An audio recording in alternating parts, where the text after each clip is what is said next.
Doctor Who The Next Doctor, the 2008 Christmas special and the first of the 2008 to 2010 specials, is written by Russell T Davies and starring David Tennant, David Morrissey and Velilea Shubalala. So Russell T Davies said in his book The Writer's Tale that he plans to only have specials for 2009 to give Stephen Moffat, a showrunner, after him enough time to do Series 5, releasing in 2010. I would think he might as well do Series 5 in 2009 and Stephen Moffat do Series 6 in 2010.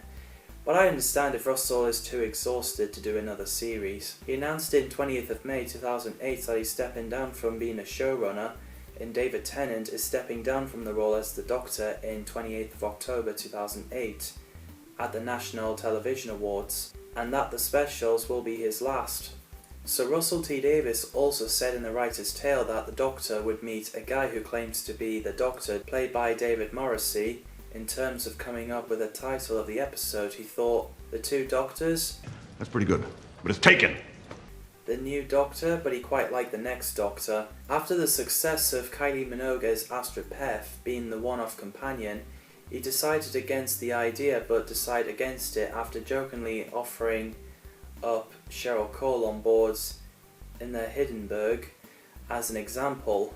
So the 2008 Christmas episode begins with the Doctor landed in 1851 at the Victorian times with Murray Gold's sweet music. It's funny in the scene when the kid asked the Doctor if he was thick when he asked what year it is. So the Doctor heard someone shouting his name, so he ran to Rosita as something's breaking out of the door. When Rosita says when there can't be two of you, as another guy came and claims to be the Doctor, David Morrissey is fantastic. He'd make a great Doctor. He took the inspiration from the first four Doctors, William Hartnell, Patrick Troughton, John Pertwee and Tom Baker. So a cyber shade broke out with both Doctors saying Allons-y, pointing their screwdrivers. The credits roll. That was the clip they released for 2008 Children in Need. When I first watched it, I was 10 years old. I was like, no! I don't want David Tennant to go. I wanted him to stay forever. When I was a kid, as he's my favourite Doctor, and the one I'd relate to. At least we had an extra year with David as the Doctor, because I wasn't ready for him to leave. I love the bit where the next Doctor ties a cyber shade with a rope and gets pulled into the building with the original Doctor. I thought it's pretty funny the way the 10th Doctor slides off the window and both of them laughing as they grab their backsides. Which obviously, sliding on the floor like that has got to hurt. After when Rosita chopped it with an axe. So the 10th Doctor guessed the Doctor he's meeting is the next Doctor. Would be interesting if he actually tripped over the brick and regenerated. He doesn't seem to remember his past like Sally Sparrow and the Weeping Angels. But he mentions to the 10th Doctor that something is taking and it's blurry. I loved Velilea Shubalala as Rosita. I think she makes a great companion. Russell T Davies described her as clever than the two Doctors, which is true. I think she's fantastic. So the Cybermen are the monsters in this episode. Awesome, as they are my favourite monsters because they're terrifying, menacing, and they normally have great stories. I think the design of Cyber Leader is cool, and I love the Cyber Shades. I thought they're pretty cool as well. They should bring them back. We introduce a villain who works with the Cybermen called Miss Hartigan, played by Dervla Cowan. I think she's a great villain as well. The next Doctor uses a normal screwdriver to try the door, but the 10th Doctor beat him to it. And I love the bit where he has a normal screwdriver and knocks it on the wall saying, "That's Sonic." So they looked around inside the house about the information of someone called Jackson Lake, teacher of mathematics from Sussex, who's killed by Cybermen. But he then somehow recognises the 10th Doctor, so he tries the fob watch, but it's just a normal fob watch. He seems to be haunted when he looked at the info stamp, the bit where two Cybermen chasing after both Doctors at the stairs is pretty intense. I actually thought the 10th Doctor was going to die with it being called the next Doctor, but thankfully the next version saved him. And yeah, Russell T Davies seems to love blowing Cybermen's heads off as they die. After the 10th Doctor examines the next Doctor's heart, or hearts, with his stethoscope, We cut to the funeral scene where Miss Hartigan came by and being disrespectful to ceremony, so she brought the Cybermen with her, leaving the workhouse owners, Mr. Cole, Mr. Scoons, Mr. Fetch, Mr. Milligan, alive, and the rest, including the vicar, deleted. I find it quite a brutal scene. This really shows how dangerous Cybermen can be. Apparently Hartigan's first name is Morrissey.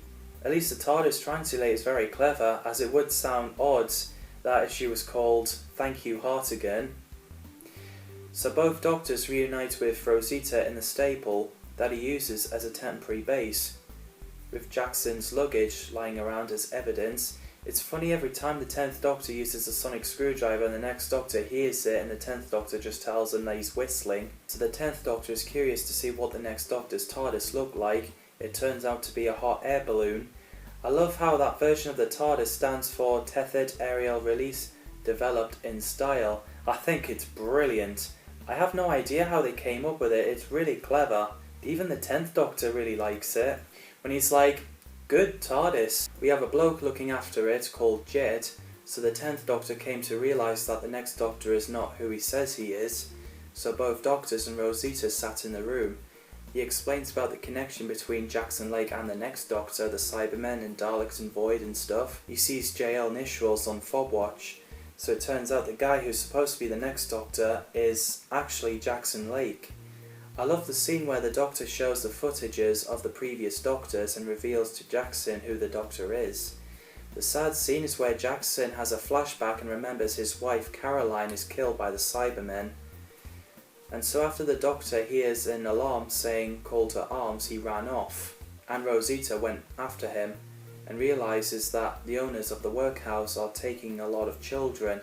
And yeah, the scene where Miss Hartigan got the 4 men wearing ear pods and testing them out by getting them to turn right and left, similar to Mr. Crane did with the homeless people, is brilliant. You can tell the children are really scared of the Cybermen. I'm not sure if that was acting or if they're really scared, but that is well done. So the Doctor and Rosita meets Miss Hartigan, who explains about her plan, and Cybermen realises who the Doctor is. As she's about to get both Cybermen to kill them, Jackson Lake came and saved them. He may not be the Doctor, but he still kicks ass. And speaking of kick ass, Rosita punching Miss Hartigan in the face is gangster. And yeah, the Doctor disapproves. So after Miss Hartigan killed all the owners of the workhouse, she got the children to work in the cyber factory. The Doctor, Jackson, Rosita finds a dimension vault, a technology of Dalek design, and they saw all the children working. Meanwhile, Cyber Leader tricks Miss Hartigan to become a Cyber King, and after when she gets electrocuted and open her eyes, it was all black, which looks haunting. Because the children's work are done, Cybermen is about to delete them, and, well, they did it.